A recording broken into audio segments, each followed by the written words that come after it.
Et voilà, nous sommes arrivés à la dernière partie de notre émission, celle consacrée à l'interview. Nous a rejoint par téléphone Dr Hichem El Alaili, ancien chef de l'Autorité nationale de régulation des télécommunications, pour nous parler de cet événement qui a eu lieu hier. Le président de Fattah el-Sisi a inauguré nombre de projets de l'Égypte numérique, dont une plateforme dont nous allons en parler avec notre invité. Bonjour. Oui, bonjour. Alors justement, on en parle depuis hier. On a vu cette retransmission en direct donc du lancement de la plateforme numérique en Égypte.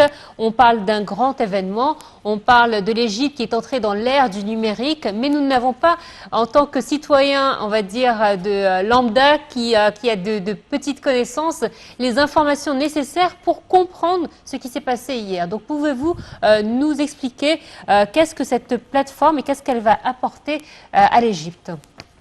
D'accord. Bon, tout d'abord, cette plateforme numérique, pour simplifier pour tous les gens, va faciliter la vie pour tous les personnes qui ont besoin d'un papier ou d'un document du gouvernement. Si vous souhaitez renouveler votre permis de conduire, votre acte de naissance, votre acte de mariage, etc., maintenant, vous pouvez le sortir de cette plateforme numérique sans se déplacer. Si vous voulez faire plein de choses avec des entités du gouvernement, vous pouvez le faire à travers ce plateforme. D'accord. D'accord. Donc au lieu de faire de longues queues, c'est faciliter la vie. D'accord. Ça vous permet aussi de gagner du temps, puisque au lieu d'aller vers un endroit pour récupérer un document, etc., vous pouvez le faire de chez vous. D'accord. D'accord. Donc en fait, au lieu de faire des longues heures d'attente dans un guichet et aller d'un bureau à un autre, aujourd'hui, cette plateforme me donne la possibilité d'avoir mon document officiel dans les plus brefs délais, enfin instantanément en fait. Exact. D'accord. Très bien. L'autre point, ce qui est très important, ça permet aussi de ce qu'on appelle l'inclusion financière. C'est-à-dire que tout devient transparent. Il n'y a plus, ce qu'on parle, il n'y a plus le marché noir. Il n'y a plus un petit commerçant qui va faire des ventes sans payer des impôts, des taxes. Donc tout ça, ça va permettre le système, ce qu'on appelle l'inclusion financière. Et ça nous permet de tracer toute activité, toute transaction qui se fait dans ce sens-là. Donc ça permet aussi un meilleur contrôle et une meilleure contribution de chaque citoyen et chaque commerçant. Donc puisqu'on a une transparence sur son activité. Allô? Oui, donc là c'est pour limiter les fraudes fiscales. Exact. D'accord. Moi j'essaie de simplifier pour tous les spectateurs. Oui, là c'est très clair, l'information est bien arrivée. Des termes un peu difficiles pour eux, mais effectivement pour les fraudes fiscales et l'inclusion financière. Troisièmement, il y a eu aussi le centre de créativité numérique. Donc le gouvernement encourage et fait des programmes de formation et d'aide pour les jeunes, pour qu'ils puissent se transformer, pour qu'ils puissent développer leurs connaissances dans le monde numérique. Et ils puissent créer des sociétés, ils puissent faire même des affaires sur le numérique. Aujourd'hui, dans le monde du numérique, vous n'êtes pas obligé d'aller dans un bureau pour faire du travail. Vous pouvez le faire de chez vous. Vous-même, vous pouvez être un entrepreneur et développer des applications, avoir une idée que vous pouvez la mettre en place pour un service numérique. tout ça, ça permet aux jeunes d'améliorer leurs revenus et d'améliorer aussi leurs connaissances numériques. Voilà, ça c'est les 3 axes principaux concernant ce qui s'est passé hier. Et ils sont très clairs. Oui. Docteur Hicham, bonjour. Bonjour.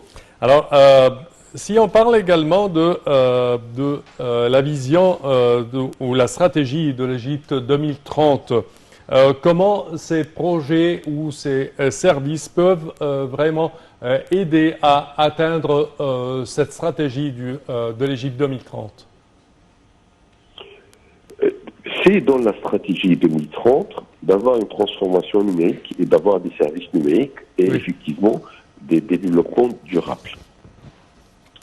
Donc tout ça, ça nous permet d'avoir des choses durables. Aujourd'hui, si on n'a pas cette plateforme numérique, vous devez avoir un document, il faut aller le chercher, il y a du papier, le papier va avoir un certain temps, après ça il faut avoir un nouveau document, le même, etc. Donc ce que vous faites maintenant, c'est numérique, c'est archivé, tout est dans le système. Donc vous n'avez pas besoin de refaire ce que vous faites. Ça c'est la première chose. Deuxième chose, c'est effectivement, il faut comprendre que la transformation numérique, c'est plus un choix. C'est plus une question d'un choix, c'est une direction que tout le monde, pas le gouvernement égyptien uniquement, mais tous les pays qui souhaitent être des pays développés et des pays dans un bon état, si on peut dire, effectivement, il faut faire une transformation numérique. On ne peut plus vivre sans la transformation numérique. Donc c'est plus un choix. Alors parfois, dans les mauvaises choses, il y a des choses positives. Je m'explique. Est-ce qu'on peut dire que lors du confinement pendant le corona et pendant ces 2 années de coronavirus, ça a été pour nous une opportunité de tester nos capacités numériques. C'est-à-dire que nous avons vu, lorsqu'on a été obligé à rester chez nous, les écoles ont été faites via Internet, le télétravail s'est développé, les gens descendaient moins ou sortaient moins et faisaient beaucoup plus de commandes à travers Internet. Est-ce qu'on peut dire que ça a été un test pour nous pour voir nos capacités dans le monde numérique? Oui. Ça a permis aussi de sensibiliser les gens de ce que c'est la transformation numérique, quelle est l'importance de la transformation numérique et comment ils peuvent voir eux-mêmes, les gens peuvent voir eux-mêmes la nécessité et les bénéfices de la transformation numérique, des services numériques. Parce qu'effectivement, si on n'avait pas ça, cette transformation numérique, on n'avait pas de services publics. Dans l'éducation, par exemple, on ne pouvait pas envoyer nos enfants à l'école pendant 2 ans, pratiquement. Oui, c'est ça. Donc, effectivement, ça n'a pas appris que le monde toujours tourne, que nos enfants aillent d'une manière un peu numérique ou à l'école. Et on ne pas arrêter l'éducation de nos enfants. Ce qui est très important. Donc, je pense, et c'est un point très important ce que vous dites, la sensibilisation des gens. Parce qu'effectivement, il y a des gens qui peuvent un peu être craintes. Qu'est-ce que ça veut dire transformation numérique? Je ne sais pas utiliser l'ordinateur, je ne sais pas utiliser l'Internet, ou même j'ai pas confiance à utiliser l'Internet. Je ne peux pas donner ma carte, le numéro de ma carte bancaire sur l'Internet, etc. Donc effectivement, il faut sensibiliser les gens pour changer cette idée, pour changer la culture. Et ça fait partie de la transformation numérique.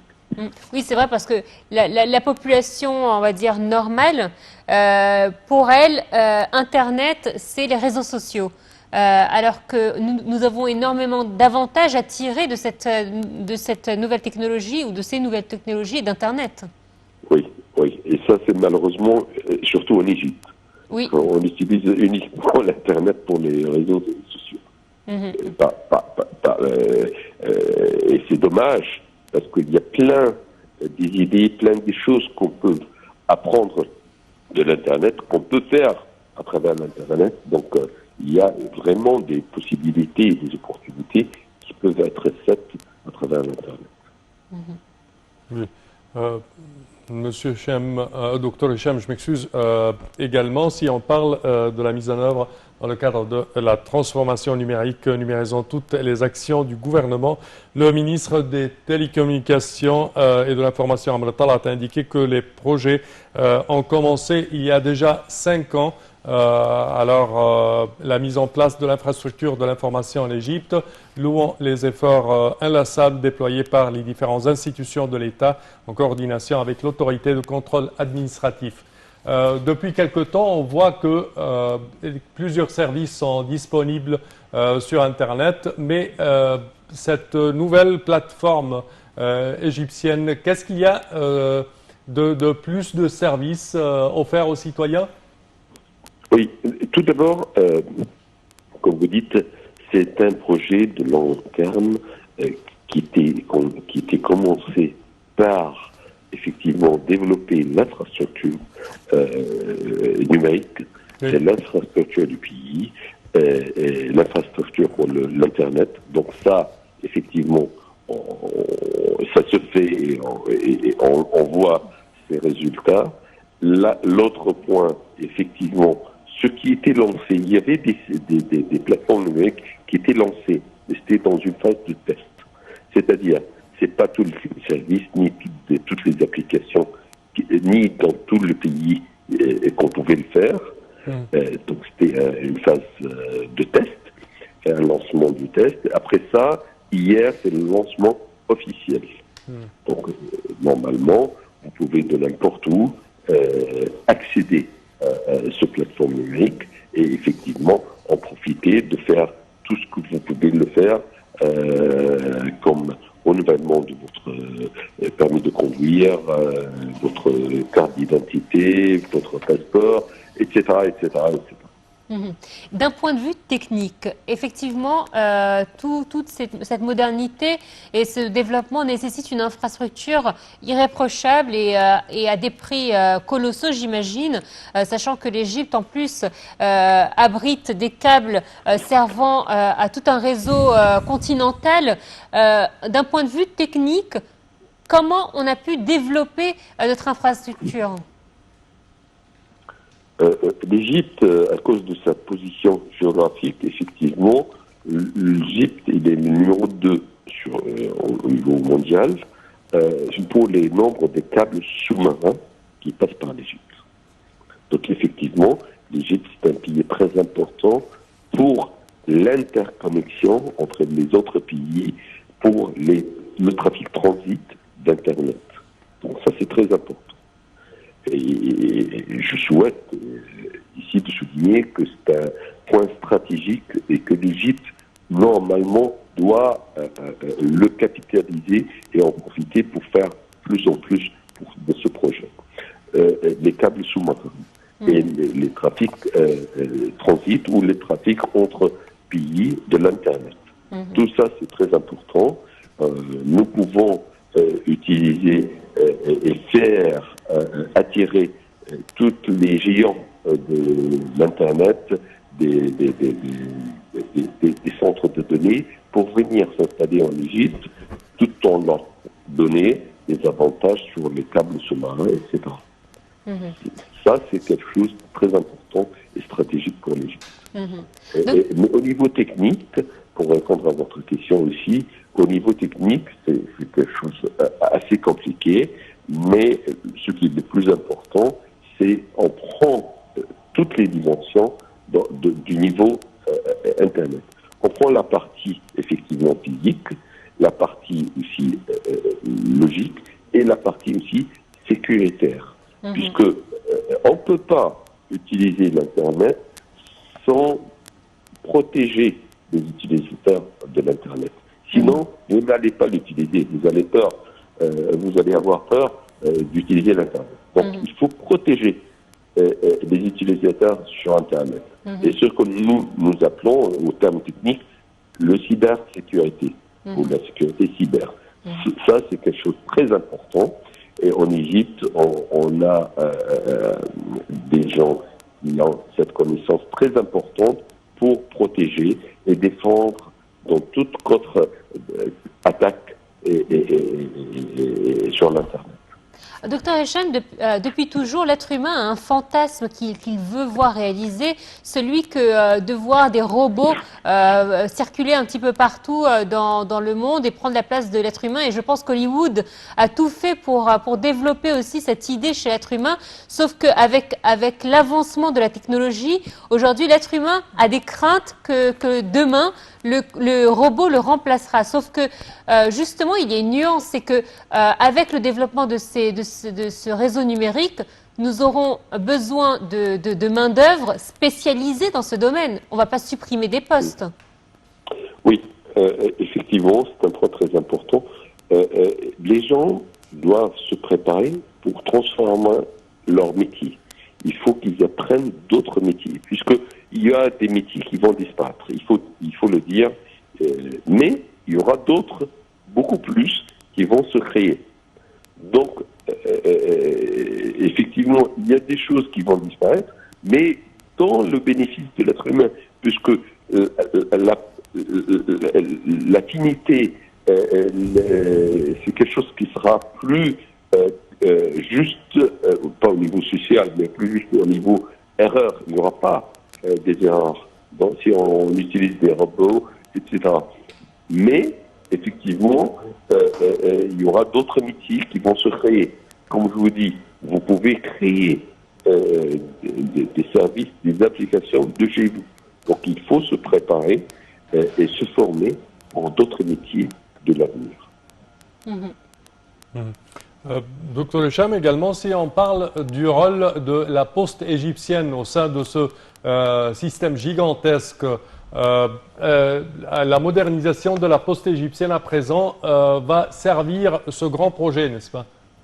Oui, la poste égyptienne, c'est quelque chose bien connu par tout le peuple égyptien, oui, puisqu'il y a plus de 4200 bureaux en Égypte. Oui.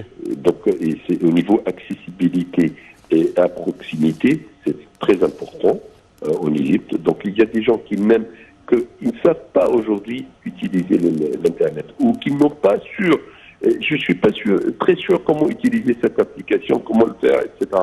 Donc, ils peuvent aller au poste égyptienne, dans le bureau de poste, et effectivement, soit demander le service, soit quelqu'un pour leur montrer comment faire la demande de service sur l'Internet. Une fois ou deux, ils vont apprendre, ils vont le faire eux-mêmes de chez eux. Donc, effectivement, c'est un point très important. La proximité, et l'accessibilité, oui, et aussi, ce qui est très important, l'affordabilité, puisque c'est quelque chose abordable. La poste égyptienne ne va pas vous faire payer de l'argent pour vous rendre ce service. Docteur Hicham El-Alaili, vous êtes ancien chef d'autorité nationale de régulation des télécommunications. Merci infiniment d'avoir accepté notre invitation ce matin dans Bonjour Égypte et merci pour toutes ces informations que vous nous avez données. Voilà, c'est ainsi donc, très chers téléspectateurs, que prend fin cette édition. Au nom de toute l'équipe, c'est-à-dire notre rédactrice en chef AHM, mais également notre réalisatrice Hadia Osman et toute l'équipe participante derrière les caméras et dans la régie, nous vous souhaitons de bonnes fêtes, car effectivement, demain marque déjà une journée très importante, Sama. Oui, la journée de l'Waqfa, ou le jour avant l'Aïd, dernier jour, c'est le moment fort du pèlerinage avec les pèlerins invoquant Dieu au-dessus du petit mont de Arafat. Alors, ce jour est considéré comme l'un des meilleurs jours de l'année tout entière, un jour religieux, spirituel et plein d'invocations pour les musulmans. Alors on vous souhaite un très bon jour de Waqfa et également un très belle fête de Aïd al-Fitr, Aïd al-Adha, je m'excuse, la fête du sacrifice ou le grand Bayram. Chers téléspectateurs, au terme de cette édition, nous tenons à vous remercier d'avoir été des nôtres et je tiens également à remercier ma collègue Noa. Merci à toi, Samah. Merci à vous. On vous donne rendez-vous donc durant la journée puisque nous sommes toujours avec vous jusqu'à 13h pour les programmes en langue française. À très vite.